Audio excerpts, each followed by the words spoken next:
In the wake of a meeting between engine manufacturers, the FIA and the F1 Group to discuss a vision for future engine rules, there are concerns that the ideas put forward are not what Grand Prix racing needs. While the engine proposals revealed on Tuesday appear similar to the current versions, keeping the same 1.6-liter engine but ditching the MGU-H for a more powerful MGU-K, the changes are enough to force manufacturers to build all new engines. In fact, Renault and Mercedes are in agreement that F1 would be better off focusing on the fans' desire for louder and more powerful engines to simple rule changes to the current power units. This could be achieved through a number of measures, including raising the rev limit and ditching fuel restrictions, rather than requiring hundreds of millions of dollars spent on all new power units. It is this aspect that has particularly alarmed two of the current race-winning manufacturers. Renault F1 Managing Director Cyril Abiteboul told Motorsport.com, despite maybe what FOM and FIA would say, what is put forward is a new engine. It is a new engine with lots of gimmicks, but it is a new engine. And that is really for me the most fundamental element. We need to be extremely careful because each time we come up with a new regulation that will come up with a new product, new engine or new chassis, we all know what is the impact. It is going to open an arms race again, and it will open up the field once again. Mercedes Motorsport boss Toto Wolff told Motorsport.com, when you look at the bullet points presented, it looks like no big change and is superficially similar, but there is massive change in there. It is an all-new engines, with new harvesting and deployment strategies for energy. All of us accept that development costs and sound need to be tackled, but we shouldn't be running away with creativity and coming up with new concepts, because it will trigger parallel development costs over the next 3 years.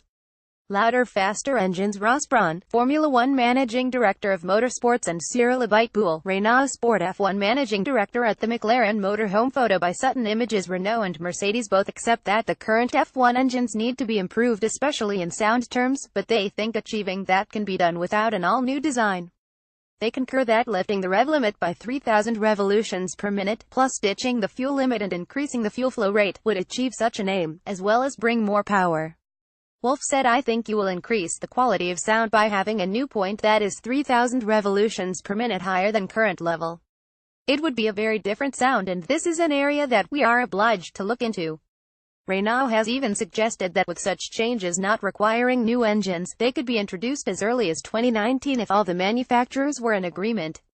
Abiteboul added, Renault's proposal for 6 months now has been to keep the current engine but waiving any type of fuel restriction in terms of fuel quantity, plus moving the fuel flow limitation and also the rev limit.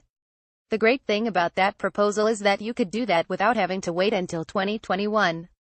The world is changing quickly. By 2022, a number of car makers will have moved to something that is much more electrified than today, so I think the timing to decide now what we want for the period 2021 to 2026 is maybe not appropriate. Wolff suggests that with power unit performance now converging, with 3 manufacturers fighting it out for pole and victory in the last race, there is a risk that F1 realizes too late that tweaked version of the current units would have been a better bet for the long-term future.